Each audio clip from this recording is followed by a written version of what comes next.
The Clearwater Bay Resort stretched across 12 acres of prime beachfront property on the North Carolina coast. White sand beaches, infinity pools, a five-star restaurant, and rooms that started at $800 per night. It was exactly the kind of place my family loved to flaunt their success. I'd owned it for 3 years. They had no idea. The family reunion invitation had arrived 6 weeks ago, my mother's elegant handwriting announcing that this year's gathering would be held at an exclusive coastal resort. The subtext was clear. Come prepared to be impressed and definitely come prepared to feel inadequate. I arrived on Friday afternoon in my usual style. Jeans, a comfortable t-shirt, my trusty Honda Civic pulling into the circular drive behind a parade of Mercedes, BMWs and Teslas. The valet gave my car a barely concealed look of disdain before handing me a ticket. "Enjoy your stay," he said with the kind of polite dismissal reserved for guests who clearly couldn't afford the daily parking fee. I smiled and headed inside. The lobby was stunning, all soaring ceilings and ocean views, with marble floors that caught the afternoon light. I'd approved the redesign myself 2 years ago, though my family would never know that. To them I was still Emily, the family underachiever with the boring computer job. "Emily. Over here." My mother waved from a cluster of chairs near the windows, surrounded by my aunts, uncles and various cousins. They'd clearly been there for a while, drinks in hand, already settling into the familiar dynamic of family hierarchy. "There you are," Mom said as I approached, her eyes sweeping over my outfit with obvious disappointment. "We've been here since noon." The check-in process was impeccable. This place really knows how to treat guests properly. "It's beautiful," I agreed, meaning it. "Isn't it?" Aunt Sarah chimed in. She was my mother's younger sister, always competing to prove her own success. "Harold and I stayed at a resort in the Bahamas last month that was lovely, but this might actually surpass it. The room rates alone tell you the caliber of guests they attract," Mom said pointedly. $800 per night for a standard room. We're in an ocean view suite, of course. $2,000 per night. Worth every penny," Uncle Harold added, swirling his whiskey. "You can't put a price on quality." I took a seat on the edge of the group, already familiar with my role. The audience. The one who was supposed to be awed by their expensive choices and lavish lifestyle. "How was your drive down, Emily?" Aunt Carol asked, my mother's oldest sister. She at least made an effort to include me in conversations. "Not bad. About 5 hours from the city." "Still in that tiny apartment?" Mom asked, though she knew the answer. "It works for me." "So cramped," she said with a theatrical sigh. "I don't know how you manage. Our house in Raleigh has 6 bedrooms, and sometimes even that feels too small when we're entertaining." "Different priorities," I said evenly. My cousin Jessica, Aunt Sarah's daughter, looked up from her phone. "Are you still doing that data thing?" "Data analysis, yes." "Sounds boring," she said, returning to her screen. Jessica was 25, worked in marketing for her father's company, and never missed an opportunity to remind everyone of her MBA from Duke. "It pays the bills," I said. "Barely, I imagine," Aunt Sarah said with false sympathy. "Those tech jobs are so unstable these days. Harold was just saying how many layoffs there've been in that sector." "My company is doing fine," I said. "Your company?" Mom laughed. "Emily, you work for a company. You don't own one." I could have corrected her. Could have explained that I'd founded Thomson Analytics 6 years ago, that we'd gone from 3 employees to 47, that our client list included some of the biggest investment firms on the East Coast. But I'd learned this lesson already. They didn't listen. "Right," I said instead. "My mistake." The afternoon wore on in the familiar pattern. My aunts compared their recent purchases, designer handbags, jewelry, cars. My uncles discussed their golf handicaps and investment portfolios. My cousins scrolled through their phones and occasionally chimed in with stories about their impressive jobs, expensive apartments and active social lives. I mostly listened, offering polite comments when required. "Dinner is at 7 in the main restaurant," Mom announced around 6 o'clock. "Make sure you dress appropriately, everyone. This isn't some casual beach shack. They have standards." That last part was directed at me, of course. "I brought something nice," I assured her. "Nice by whose standards?" Aunt Sarah asked with a little laugh. "No offense, dear, but your idea of nice and this resort's dress code might not align." "I'll manage," I said. Back in my room, an ocean view suite that I'd reserved under my name without anyone noticing, I changed into a simple black dress that cost more than most people's monthly rent. One of the few concessions I made to my actual financial status was quality clothing. I just rarely wore it around my family. The main restaurant was as impressive as everything else at Clearwater Bay. Floor-to-ceiling windows overlooking the ocean, white tablecloths, candlelight reflecting off crystal glasses. I'd hired the executive chef away from a Michelin-starred restaurant in Charleston, and the results had been worth every penny. My family had already gathered at a large table near the windows, and I could see Mom holding court, gesturing animatedly as she described something to the others. "Emily," she called when she spotted me. "There you are. We were just discussing the wine list. Absolutely impressive selection." I took my seat at the far end of the table next to Cousin Michael, who was too absorbed in a work call to acknowledge my presence. "The sommelier recommended this Bordeaux," Uncle Harold was saying, holding up his glass. $200 a bottle, but you can taste the quality. "We should order several bottles for the table," Aunt Sarah suggested. "Split the cost among all of us." "Actually," Mom said quickly, "let's just have those of us who appreciate fine wine split the cost. No need to burden everyone." She glanced at me as she said it. The implication was clear. I couldn't afford to contribute. "I'm fine with water," I said, which was true. I rarely drank and certainly didn't need to prove anything with expensive wine. "See," Mom said as if I'd just confirmed her point. "Emily is perfectly content with her simple choices." Dinner arrived in courses, each one more elaborate than the last. Seared scallops, lobster bisque, dry-aged ribeye, deconstructed key lime pie. My family exclaimed over every dish, praised the presentation, discussed the flavor profiles with the kind of performative sophistication that came from reading too many food blogs. "This must be what it's like to eat at the really elite establishments," Jessica said, posting a photo of her ribeye to Instagram. "Not the chain restaurants normal people go to." "Normal people," Aunt Carol repeated with a laugh. "You mean like Emily's usual spots?" "I'm sure Emily enjoys her meals," Mom said with false kindness. "Not everyone has refined palates. There's no shame in preferring simple food." I cut into my ribeye, perfectly cooked, exactly as I'd instructed Chef Marcus to prepare it, and said nothing. "The thing about truly luxury experiences," Uncle Harold continued, warming to his favorite topic, "is that you can't appreciate them until you've reached a certain level in life. No amount of explanation can convey what it feels like to enjoy the finer things when you've earned them." "Earned being the key word," Aunt Sarah added. "Anyone can go into debt to pretend they belong at places like this. But actually belonging, actually having the means to enjoy it without stress, that's the real marker of success." "Speaking of which," Jessica said, "Dad, didn't you say you were considering buying a vacation property down here? Somewhere we could use for family gatherings." "I've been looking," Harold admitted. "But the real estate prices on this stretch of coast are astronomical. We're talking multi-million-dollar properties for anything decent." "What about the resort itself?" my cousin Brandon asked. "Does anyone know who owns it? Might be a good investment opportunity." "Some investment group probably," Harold said dismissively.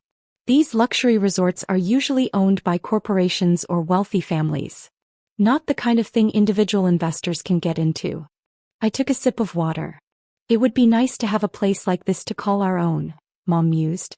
"Somewhere the family could gather without having to pay these exorbitant rates. Though I suppose that's just a fantasy. This level of property is beyond most people's reach." "Beyond some people's reach," Aunt Sarah corrected with a pointed look around the table. "Others of us are doing quite well, thank you very much." The conversation shifted to their various financial successes. Uncle Harold's latest business deal. Aunt Sarah's stock portfolio.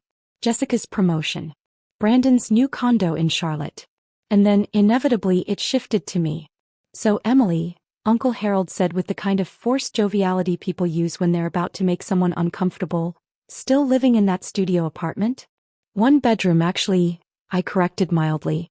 "One bedroom, of course. And still driving that old Honda. It's reliable." "Reliable," he repeated with a chuckle. "That's one way to look at it. I suppose when you're on a budget, reliability matters more than comfort or style." "Harold," Aunt Carol said softly, "maybe." "I'm just being realistic," he interrupted. Emily is what, 30 years old now? 29, I said. 29, right. At 29, most people in this family have established themselves. Good jobs, nice homes, the beginnings of real wealth. But Emily here is still in an entry-level position, still renting, still driving a car that's probably older than some of the staff here. It's a different path, Aunt Carol tried again. It's a lower path, Aunt Sarah said bluntly.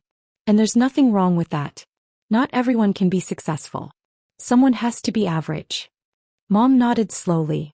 I've accepted that Emily isn't going to reach the heights we hoped for. She's content with less, and that's fine. Different people have different capacities. The table had gone quiet, everyone either staring at me with pity or carefully avoiding eye contact. The important thing, Mom continued, is that we don't make Emily feel bad about her limitations. She's doing the best she can with what she has. I set down my fork carefully.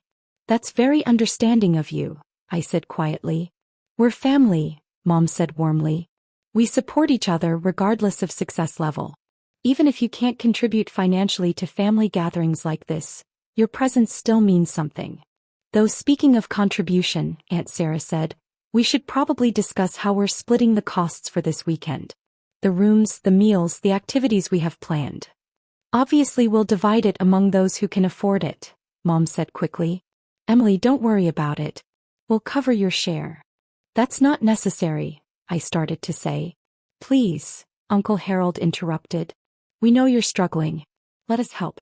That's what family does. I'm not struggling, I said calmly. Emily, honey, Mom said with gentle condescension, we've seen your apartment. We know what you drive. We understand your salary can't be very impressive. There's no shame in accepting help. I don't need help, I said. Pride, Aunt Sarah said sadly. That's the problem with young people today. Too proud to accept reality. I could feel the familiar frustration building. The same conversation we'd had in different forms for years. No matter what I said, they'd already decided who I was. You don't belong at this level, Mom said finally, her voice taking on a harder edge. And I don't mean that cruelly, Emily. I mean it realistically. This resort, this lifestyle, these experiences, they're for people who've earned them. You haven't. Not yet. Maybe someday if you work hard and make better choices you'll get there. But right now, you're out of your depth. She should stick to motels, Aunt Sarah agreed. Nothing wrong with motels. They're perfectly adequate for people in Emily's situation. The entire restaurant seemed to have gone quiet, though that was probably my imagination. Still, I was aware of people at nearby tables glancing our way. You know what? I said, starting to stand. Maybe you're right. Maybe I should. Miss Thompson. I turned to find Richard Chin, the resort's director, standing beside our table. Richard was 58, had managed luxury properties around the world, and had been my first major hire when I bought Clearwater Bay 3 years ago. Yes. I said. I apologize for interrupting your dinner, Richard said smoothly, but there's a matter that requires your attention.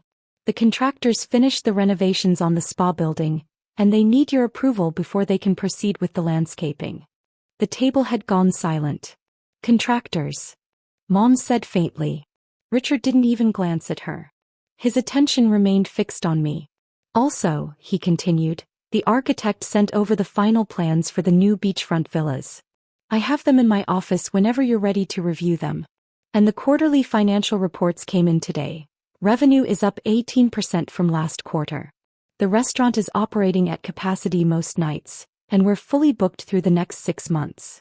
That's excellent news, I said. Thank you, Richard. Of course. Oh, and your usual suite has been prepared for the remainder of your stay.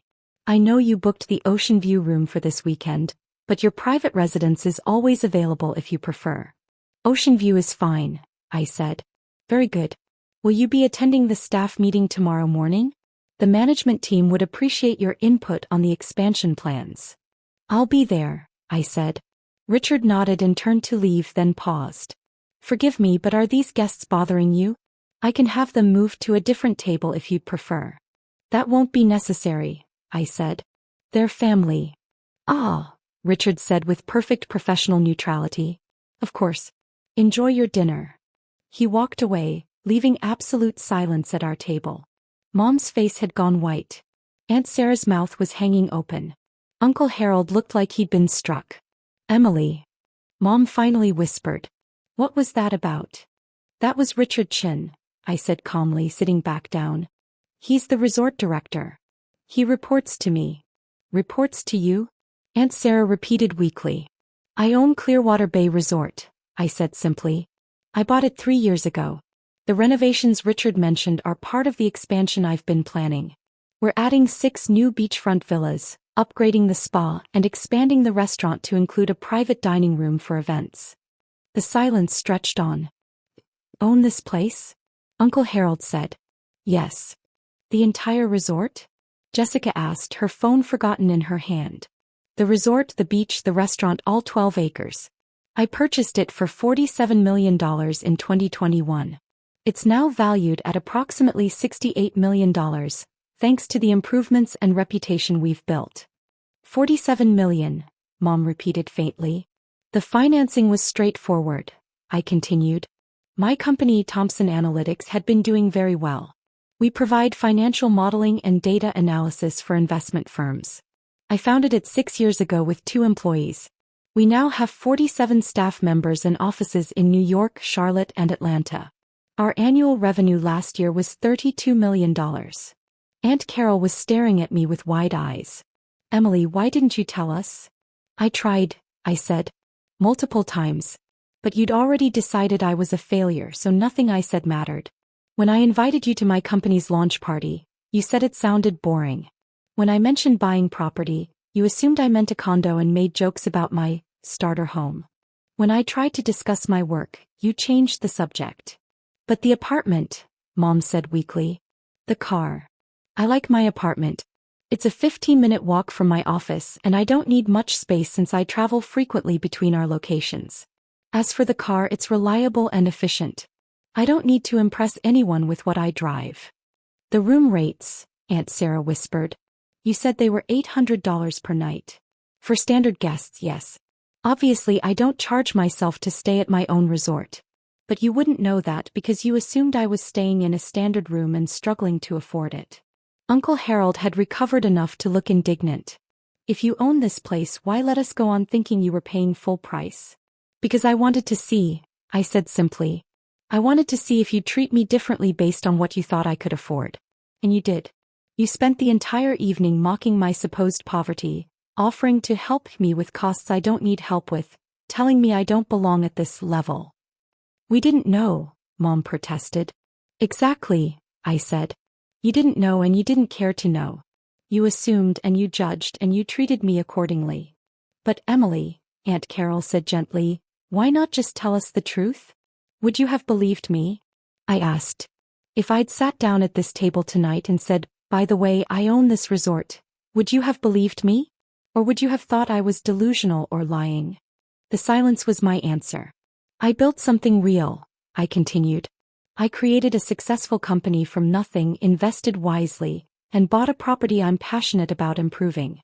I did it all without your help, without your approval, and without your knowledge. And the whole time you assumed I was failing. We thought we were being supportive, Mom said weakly. Supportive. I repeated. You told me I don't belong at this level. You said I should stick to motels. You've spent years making me feel small so you could feel big. The restaurant had definitely gone quiet now. Other diners were watching openly, some with phones out. What happens now? Uncle Harold asked quietly. Now, I said, you finish your dinner. The meal is complimentary, of course. I comp all family meals. I have been for 3 years, actually. Every time you've visited Clearwater Bay, every meal you've charged to your room, every spa treatment and beach service. I've been covering it. You've been paying for us? Aunt Sarah asked. Every visit, I confirmed. Because despite everything, you're still family. And I wanted you to enjoy yourselves, even if you didn't think I belonged here. Mom had tears in her eyes now. Emily, I'm so sorry. We had no idea. No, I interrupted gently. You're sorry you were wrong. That's different from being sorry for how you treated me. You spent years making me feel inadequate and you enjoyed it. The only thing that's changed is now you know I'm successful, so you have to adjust your narrative. That's not fair, Jessica protested. Isn't it? I asked. 5 minutes ago you were all agreeing that I'm average, that I have limitations, that I can't appreciate fine dining or luxury experiences. Now that you know I own this place, suddenly you want to apologize. No one had an answer for that. I stood up, placing my napkin on the table. Enjoy the rest of your dinner. Enjoy the resort. Your rooms are paid for as always. But I think I'll take my meals separately for the rest of the weekend. Emily, please, Mom said, reaching for my hand. Don't go like this. Let's talk about this. We've been talking, I said quietly. For years. You just haven't been listening. I walked away from the table, aware of every eye in the restaurant following me. Richard met me near the entrance, his professional composure firmly in place. Everything all right, Miss Thompson? He asked quietly. Fine, I said. Just a family matter. I apologize if my interruption caused any complications. You did exactly right, I assured him. They were planning to help me pay for dinner since they assumed I couldn't afford it. Richard's expression didn't change, but I saw something flash in his eyes. I see. Shall I arrange for separate dining accommodations for the remainder of their stay? That won't be necessary. I'll take my meals in my suite. They can have the restaurant. Of course. I'll have Chef Marcus prepare something special and send it up. Thank you, Richard. I headed toward the elevators, my phone already buzzing with texts. Aunt Sarah. All of them wanting to explain, to apologize, to make excuses. I turned my phone off. Back in my suite, the owner's residence, which took up the entire top floor of the main building, I stood at the windows overlooking the ocean. The sun was setting, painting the water in shades of orange and pink. I'd bought this place for exactly this view. For the peace of the ocean, for the sound of waves, for the reminder that some things were bigger than family drama and social hierarchies. My phone buzzed again. I'd forgotten to fully power it off. One last message, this one from Aunt Carol. I'm proud of you, Emily. Always have been. I'm sorry I didn't say it more. That one, I answered. Thank you. That means something. There was a knock at the door. I opened it to find a room service cart with covered dishes and a bottle of wine. Compliments of Chef Marcus, the server said. He said to tell you congratulations on a successful quarterly report. I smiled. Please tell him thank you. Alone again, I uncovered the dishes. Marcus had prepared my favorite. A simple pasta with fresh tomatoes and basil, a side of roasted vegetables, and a slice of his famous chocolate torte. No performance. No pretense. Just good food prepared by someone who knew what I actually liked. I ate on the balcony, watching the stars come out over the ocean, listening to the waves. Tomorrow I'd meet with the management team about the expansion plans. Next week I'd fly to Charlotte for a client presentation. Next month we'd break ground on the new villas. My family would adjust or they wouldn't. Either way I'd keep building. The resort phone rang. I answered to find Richard on the line. I apologize for the late call, Miss Thompson. Your mother is in the lobby requesting to speak with you. Tell her I'm not available tonight, I said. But she can leave a message and I'll consider meeting with her tomorrow. Of course. Also, I wanted to mention, several of your family members have been asking staff questions about you. Whether you really own the property, what your role is, how long you've been the owner. And what are you telling them? The truth, Richard said simply. That you purchased Clearwater Bay 3 years ago, that you've personally overseen every aspect of its renovation and growth, and that you're one of the most hands-on owners I've worked with in 30 years of hospitality management. Thank you, Richard. It's simply the truth, he repeated. Good night, Miss Thompson. I hung up and returned to the balcony, my chocolate torte half finished. They'd know everything by morning. The questions they'd asked staff would spread through the resort, and by breakfast, every employee would know that the family who'd been so dismissive of me at dinner had no idea who I actually was. Part of me felt vindicated, but mostly I just felt tired. I'd spent years building something meaningful, creating jobs, providing experiences, investing in a property I believed in. And the whole time the people who were supposed to know me best had assumed I was failing. Maybe that said more about them than it did about me. My phone buzzed again. Another message, this time from Uncle Harold. We need to talk about investment opportunities. I'd like to discuss partnering on your next property acquisition. I deleted it without responding. They still didn't get it. They thought now that they knew about my success they could capitalize on it, benefit from it, be part of it. But they'd had years to be part of my life and they'd chosen judgment instead. The ocean stretched out before me, dark and endless. Somewhere out there beyond the horizon were other properties, other opportunities, other dreams to build. I'd build them alone if I had to. I'd been doing it that way all along.